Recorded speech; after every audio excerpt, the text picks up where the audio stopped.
morning. And it's a beautiful morning in New York City and the beginning of our Labor Day weekend. So I'd like to wish everyone a stress-free weekend. I know many of you are going to be working. Certainly our young people have to work. Everyone who's working today is holding down 2-3 jobs just to make a living.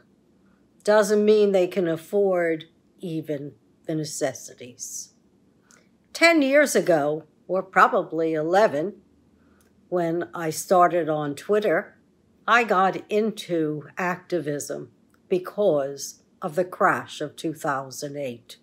I didn't understand why things became as unequal as they did.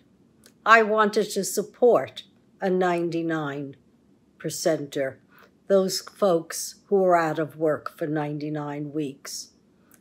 In my corporation, I offered free materials and just the charge of labor to veterans. Unfortunately, no one took us up. When you offer something free, people are a little skeptical. It's interesting because what we use today in AI is free to us, but we don't realize it. We're paying for it with our lives, our profiles, and our behavior. That was one of the things I wanted to talk about today. What's happening in our world? Big corporations today have more power over our lives than government. And folks in political parties, like the GOP, who use AI to their advantage, they've got a lot of power over their constituents. Everyone marches to the same drummer. Everyone wants to be part of the same silo. My friends do it. I gotta do it too. The unfortunate thing is, people don't seem to understand what does it mean to be under constant surveillance. Google, Twitter, they're all free to us. Facebook, free. But their model is money. And their model is not so much us and our profile, but our behavior. What do we do, and how can they predict what we're going to do in the future? And how can they alter that behavior based upon what they've seen in our searches and in our clicking life? Remember, everything we see is clickbait for them. Every time we click, we have a pattern. Pretty soon, even on spell check, they actually get right what I'm thinking in terms of the next word. And that's pretty scary to me. Sure, they'll give you back your profiles, but what you aren't getting back when you say you want to be deleted from social media, you're not getting back your behavioral choices. Years ago, before the pandemic, I actually had a block on my search history. My tech guy who installed my Apple system put a block on all histories, and so I wasn't forced to go to DuckDuckGo whenever I wanted to hide my searches. Because on Google, you can't hide. Sure, there's privacy buttons, but I don't believe that they're not looking at our patterns of behavior, because those patterns of behavior are what's important to the Google, Facebook, and every other social media model. What are we going to do next? And how can they alter that behavior to see if they threw something else in the mix, what will that make us do? In Google's case, all they want is to sell that behavior to third parties. That's how it works. The third party then uses that knowledge to give us products to consume, or, in the case of Facebook, to slightly alter our way of thinking in terms of how we vote, who we vote for. What they do is they place ads in front of you that they think will tempt you. That's what happened in the 2016 elections. Ads were generated at the rate of 100,000 a day, and they inundated people's lives. They watched to see how did people respond to eye color and changed it, to background colors and changed it, and to explosive, extravagant, violent words so that they caught your attention. And they still are keeping people's attention. Right now, the FCC is coming out with a law that says that if a minor, anyone 18 and younger, is on any one of these platforms, A, they have to be identifiable, and B, you have to remove certain content from their viewing. There's a big lobby against this. Shouldn't be. It doesn't mean that you're not going to get everyone's data. It just means you're not going to get the data of the young kids who are impressionable and whose lives can be destroyed by social media. Look what's happening in New York City. New York City, the kids are going back to subway surfing, just like they did in 1904. And it's a thrill a minute. Sure, you get a rush. It's like going fast anywhere. But kids are losing their lives. It is dangerous. There's very few that survive very long on this ride. And yet, on platforms, on TikTok or other social media platforms, these kids' videos, because they carry cameras with them, are going viral. And the kids are making money off of it. And advertisers are making money off of their thrill rides. Even when the thrill rides end in death or severance of a limb. I think it should not be photographed. It should not be allowed to go viral on social media. We're looking at children who are destroying themselves. Yeah, kids always sought thrills, whether it was inhaling contact cement, whether it was inhaling other items that would make you high. Whatever it was, kids do that, but we don't need multitudes of children involved in this risky, violent behavior. I know I'm moralizing. I'm a parent. I'm a grandparent. I would not want to see any of my children or grandchildren, and if I live to see them, my great-grandchildren, resort to this risky behavior because merely living is not enough. So I got into income inequality and I became an activist. And as our world shifted, my views on the world have shifted also. From 2008 on, we're only interested in money. We have our own kleptocracy here in America. And that's what I'd like to talk about. Corporate kleptocracy. It's now bigger than government, more powerful than government, and utterly lawless.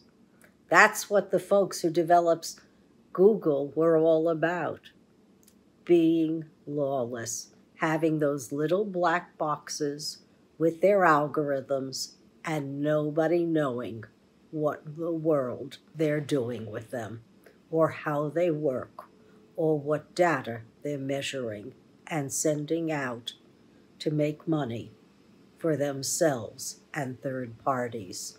Sure, it's free to us, but what are we getting out of it all the time? It's more interesting when algorithms work against us and make money for others than using those algorithms for, say, collecting behavioral data or scientific data so that we can screen for various diseases. We can use the AI for that. They're looking at models in Technion in Israel where they can do it. You know, with a little Band-Aid strip on your hand, they're looking to measure your pH, your glucose, and your salt levels. And then they take the data and they analyze it all through AI. But we're not using AI here in this country for a lot of good. We're using it to use against we, the people. The corporate monopolies, we've got a structure of antitrust for the 3 or 4 big businesses in every industry. We ought to be breaking them up, just like they did in the early 1900s when they broke up Exxon. The social media platforms, we have no laws for them. They're like the beginning robber barons of the 20th century, except they got more money and more power because they control the data and the behavior of trillions of clicks all over the world. It is a very, very scary proposition. So when I say I came into this activism because of the crash of 2008, and I was interested in income inequality, I still am. In the Western world, we are the most unequal here in America. States take money from the federal government and don't give it back to their people. They're not giving them expanded health care, and they're certainly not fixing infrastructure. This is a crisis we're going through. 5 months out of this last year, The Economist has printed magazine covers about decarbonization, America's future, renewables. And are we doing anything about it? We are, but slowly. I think we've got to pick up the pace. We've got to pick up the pace on social media and social media regulation because it's destroying our democracy, and all over the world, it's destroying everyone else's democracy because a couple of brilliant kids want to see how far they can push our behavior. What can they do when they add a little tweak to the algorithm? What can they make us do and what will happen? Well, we saw what could happen in 2016 right here in our own country with Cambridge Analytica. And that Cambridge Analytica was used to produce Orban in Hungary as well. We don't want to go there, folks. We don't want a Republican Party that espouses no ethics for corporations. And not only that, punishes corporations, banks, and mutual funds that invest in ESGs. ESGs are people and corporations who are stewards of the environment, care about their labor, and want to be integrated with their communities to help them become better served, giving them more money in their hands, more power in the people's hands, so that they can have a better lifestyle. Many Republicans are against this. I don't understand. To me, that's what a good manager wants. A good manager wants to make money, but a good manager wants to make money for his employees and to see the 20 or more people who interact with us every day also make money and make a living and have the best the world has to offer. That's one of the reasons I supported Technion when I was employed, because they're looking to integrate AI and new businesses and startups, but give them an ethical choice. They are developing new sciences and new technologies and nanotechnology and battery storage with hydrogen and bromides and new solar cells perhaps from seaweed. They're doing all of this by being an interdisciplinary scientific facility. And I think that's what we should all be doing. We should all be looking at our world as something that is integrated, where we're all connected, where we know that climate is going to affect how we think and what we do now. And we should be protecting everyone from the disasters that are going to come. So I am concerned.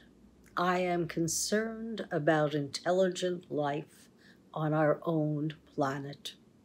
The ability to be pragmatic for ourselves, our families, our community, and to choose wisely. The only way we can get ahead is to vote, and to vote for people who care about us. And I have a thought. Sure, there are a lot of judges who were appointed by Donald Trump, a lot of them, and they support Donald Trump. And I don't care whether they're in the Supreme Court or on the appellate, or they're hearing cases brought before them by the federal government. They shouldn't be hearing those cases. They should be recused because they are already biased towards Trump and towards making money über alles. That's the goal. They're not interested in our democracy. They're not interested in our voting rights. They are definitely not interested in climate. And it looks like if it's the Donald Trump way, they're only interested in what he cares about. That's not democracy. That is a small percentage of the people in these United States. We got to care about education, health care, the climate, and the climate, if we become stewards of our planet once again, we'll have a lot of jobs. We won't have to worry about a future of serfdom. So, God bless you. I guess I'm still talking about income inequality, but as far as I'm concerned, climate is right up there with it, because for this woman who's getting a little older, I really can't stand the heat. Not that I don't like it. It affects me if I'm walking around when it's 85 degrees. So 100-degree weather might as well be -10. I won't be walking outside again. So Think about it, folks. We got an emergency. We should be acting like it's an emergency, and we should be planning short, medium, and long-term survival. Love life, and love most of the things and people in it. It gives me a kick every day to find out what's new and what I think is important for all of us.